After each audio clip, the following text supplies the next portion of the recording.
ایک ننھی سی شہزادی نورین اور اس کا بھائی ایان ایک پرانے محل میں رہتے تھے۔ ایک دن ان کے سامنے ایک جادوئی دسترخوان آ گیا۔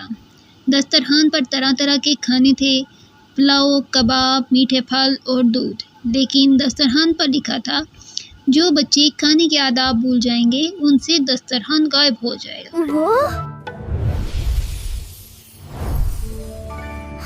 یہ جادوئی میز کہاں سے آ گئی؟ اگر ہم بھول گئے تو کھانا غائب ہو جائے گا۔ نورین بھاگ کر کھانا کھانے لگی مگر اچانک کھانے کی پلیٹ ہوا میں اڑ گئی اور غائب ہو گئی۔ دسترخوان سے ایک آواز آئی، پہلے ہاتھ دھو ورنہ کھانا چھپ جائے گا۔ ایان نے ہاتھ دھو لیے تو اس کے سامنے کھانے کی پلیٹ چمکنے ہاتھ لگی۔ کھانے میں برکت لاتے ہیں۔ دیکھو میری پلیٹ پھر سے چمک رہی ہے۔ میری بھی۔ کھانا واپس آ گیا ہے۔ کہو بسم اللہ جب کھاؤ اور ہمیشہ بانٹو کھانا، یہ برکتیں اور پیار لاتا ہے۔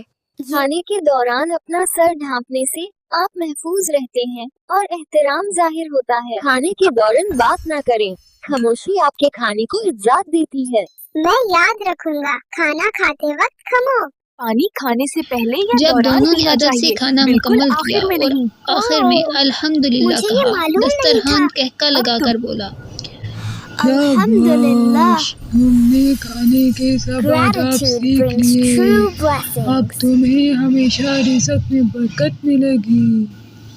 دسترخوان ہوا میں گھوم کر غائب ہو گیا۔ بچوں کے دل میں خوشی بھر گئی۔